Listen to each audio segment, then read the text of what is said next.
Il faut savoir que les compagnons radiyallahu anhum wa ardahum sont un exemple pour nous et sont une référence pour nous.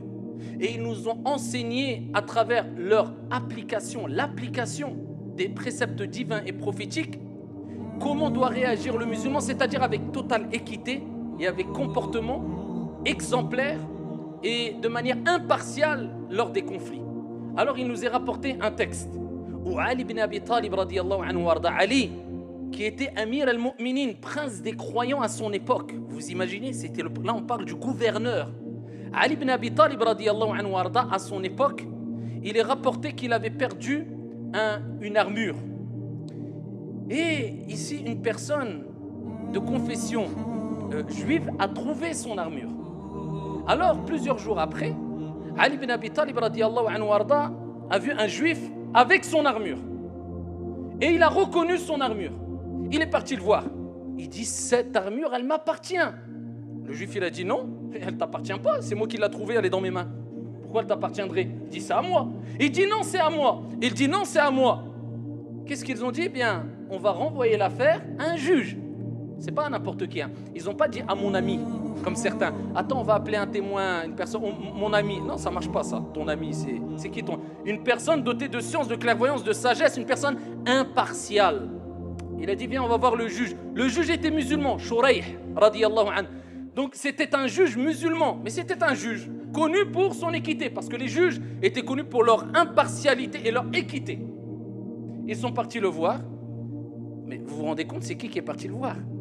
C'est le prince des croyants, le gouverneur qui va voir un juge, parce que ici il y avait un juif, une personne qui a dit non, c'est mon armure, il ne le croyait pas. Ali a dit quoi? Tu me prends pour qui? C'est moi le juge, toi tu vas en prison, tu me donnes, tu es un voleur. Non, il a dit on va le voir. Le juge, vous croyez que c'est arrêté là? Il a dit oh Amir al-Mu'minin, non, c'est toi qui as raison. Non, il a dit apporte tes arguments.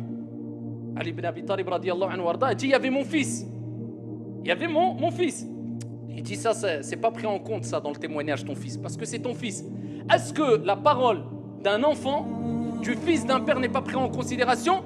Elle peut avoir son poids, mais si c'est le seul argument pour juger, non. Il dit non, s'il n'y a que le témoignage de ton fils, c'est pas pris comme argument. Il dit aux juifs, regardez l'équité. Et toi, c'est quoi tes arguments?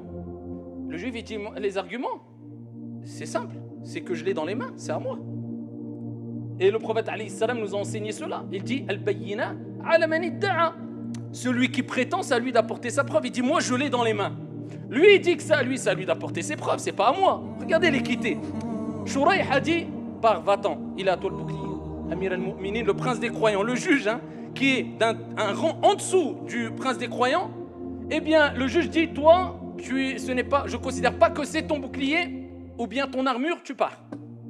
L'équité.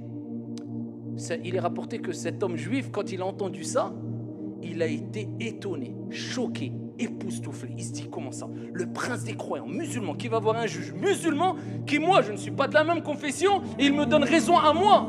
C'est quoi cette équité? Et j'ai vu les arguments, c'est vrai que quand on regarde de manière apparente, les arguments sont plus forts de mon côté, alors que lui, il savait pertinemment qu'il l'avait trouvé.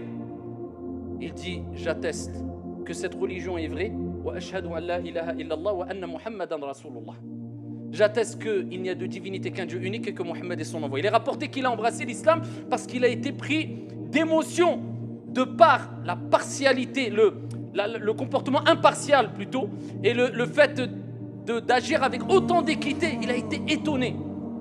Et il est rapporté que Ali a dit écoute, je t'excuse, je prends même ce bouclier qui je suis persuadé m'appartient, je considère que c'est le tien, je te le donne et je te rajoute un cheval. Ça, c'est l'équité, ayyuhal akhyar. Et ça nous rappelle que quand un délit est commis, quand une erreur est commise, peu importe qui l'a commise, si c'est un musulman, s'il s'appelle Mohammed, si c'est un juif, si c'est un chrétien, si c'est un bouddhiste, un délit reste un délit.